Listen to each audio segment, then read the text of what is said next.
अंत भला तो सब भला। रोली की शादी उसके माँ बाप एक आलसी लड़के से करा देते हैं। चलो, रोली की शादी हुई और हमने गंगा नहाई।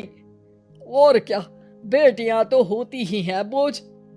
हाँ, पर अब क्या चिंता, उतार तो दिया बोझ तुमने, अब वो लोग समझे। ससुराल में रोली का पति कहता है, देखो, मैं कोई काम नहीं करता, ये बात तुम्हारे मम्मी पापा को बता दी थी मैंने।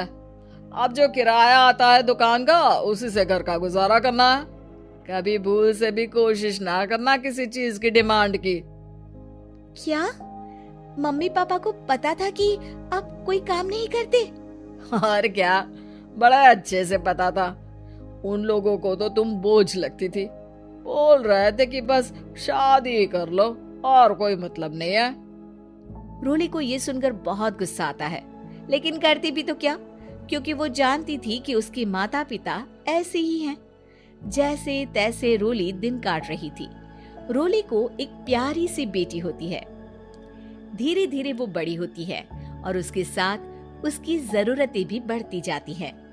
सुनिए जी, अब तो सिमी बड़ी हो रही है, उसका स्कूल में दाखिला कराना है।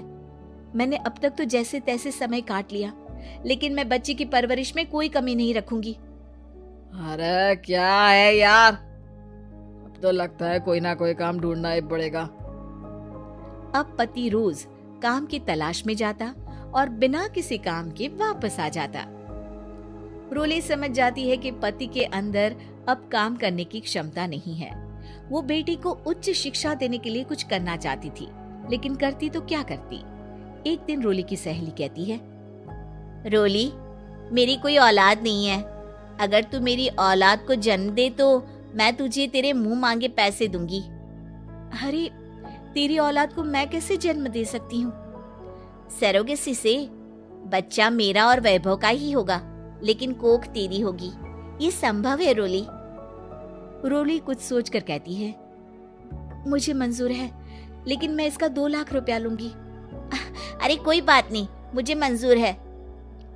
रोली खुश हो जाती है कि एक बच्चा पैदा करने का उसे 2 लाख रुपया मिलेगा। वो घर आकर पति को बताती है, वो भी खुश हो जाता है। अब क्या था, डॉक्टर के पास जाकर सहेली का बच्चा रोली की कोख में पलने लगता है। मुझे 20,000 चाहिए मेरे बेटी के एडमिशन के लिए। हाँ हाँ ठीक है, मैं उसके एडमिशन से लेकर सारे खर्चे उसके अकाउंट में डाल रही हूँ। रोली की बेटी का एडमिशन हो जाता है।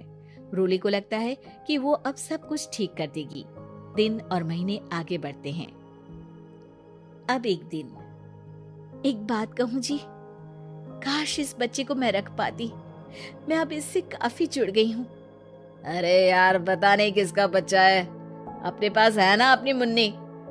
हाँ, लेकिन अब मैं भी इस बच्चे से जुड़ाव फील करने लगी हूँ, लेकिन मैं ये जानती हूँ कि ये मेरा बच्चा नहीं है। दोनों की जिंदगी ठीक चल रही थी, लेकिन कहते ना कि सुख का पल ज्यादा लंबा नहीं होता। एक दिन रोली की सहेली का फोन आता है। रोली, मुझे अब ये बच्चा नहीं चाहिए, मैं अपने पति को छोड़ रही हूँ। अरे लेकिन मुझे पैसों की जरूरत है, बच्चा तुम्हारा है, मैं क्या करूंगी? सहेली बिना कुछ बोले फोन काट देती है, फोन स्विच ऑफ कर देती है। लेकिन रोली के जीवन का तूफान यहीं नहीं रुकता। रोली, मैं इतना भार नहीं उठा सकता। आज पढ़ाई का पैसा मांग रही हो, कल को शादी, कॉलेज और पता नहीं क्या क्या। मैं तुम्हें छोड़ रहा हूँ, अपनी बच्ची उठाओ और निकलो इस घर से। अरे पर मैं कर तो रही हूँ ना बच्चे के लिए काम, आप आराम से रहिए ना। क्या काम कर रही हो, देख रहा हूँ मैं। ये छोटा शहर है, यहाँ लोगों को बात बनाते वक्त नहीं लगता। तो मैं क्या करूं? ज्यादा पढ़ी लिखी नहीं हूँ, कैसे घर के खर्चे चलाऊं? और आप तो काम करना ही नहीं चाहते। हाँ, ना चाहता हूँ और ना ही करूंगा। रोली को पति की बात पर काफी गुस्सा आ जाता है। ठीक है, अगर मेरे जीवन में संघर्ष ही लिखा है तो वही सही। इस वक्त पति होने के नाते आपको मेरा साथ देना चाहिए था, लेकिन नहीं, आपने तो इस हाल में मुझे घर से बाहर निकालने की बात कह डाली। देखो, ये सारी फालतू की बातों के लिए वक्त नहीं है मेरे पास। रोली, जिसकी कोख में किसी और का बच्चा था और साथ छोटी सी बेटी, पति का घर छोड़कर रास्ते पर आ जाती है। रोली के पास मायके के सिवा दूसरा कोई रास्ता नहीं होता। अरे रोली कैसी है? कितने दिनों के लिए आई है? हमेशा के लिए माँ। वो माँ को सारी बात बता देती है। ओए लड़की, इतनी हिम्मत का काम कर लिया। अरे ना ना, यहाँ कोई जगह नहीं है। तुम तो अपना बोरिया बिस्तर उठाओ और निकलो यहाँ से। रोली के पास अब मायके का रास्ता भी नहीं बचता। वो चुपचाप बच्ची को लेकर जा रही थी कि उसे दर्द होता है और वो डॉक्टर के पास चली जाती है। और फिर वहां वो एक प्यारे से बेटे को जन्म देती है। कितना प्यारा है। कितने अभागे हैं इसके माँ बाप जो इसके पैदा होने पर भी नहीं है। तभी वहां डॉक्टर आ जाती है। रोली, बच्चे के पिता तुमसे मिलना चाहते हैं। आपका बहुत बहुत शुक्रिया। मैं इस बच्चे को पालूंगा, भले ही इसकी माँ ने इसे छोड़ दिया हो, पर मैं अपनी जिम्मेदारी निभाऊंगा।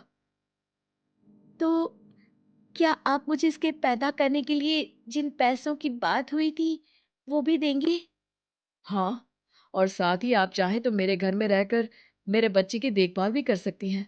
मैं उसके लिए आपको सैलरी दे दिया करूंगा। रोली को लगता है कि जैसे भगवान ने उसके लिए सुकून का रास्ता खोल दिया।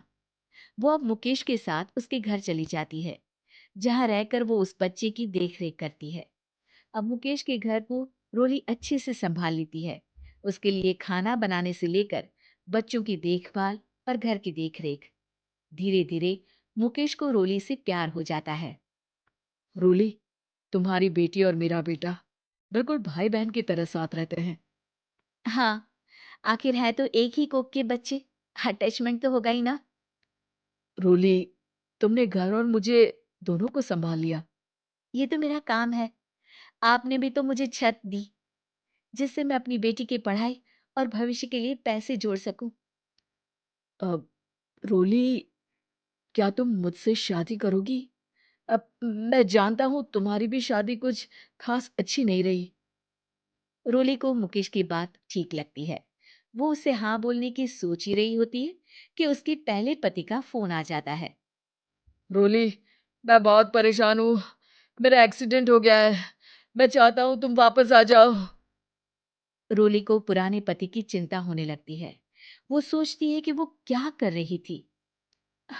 हाँ, हाँ ठीक है, मैं आ रही हूँ। हाँ रोली, आ जाओ, लेकिन बच्ची को कहीं हॉस्टल में छोड़कर आना, क्योंकि मैं नहीं चाहता कि हम लोगों के बीच फिर से वो सारी बातें हो। रोली को समझ आ जाता है कि पति आज भी सुधरा नहीं है। वो पति के पास जाने से इनकार कर मुकेश को हाँ करती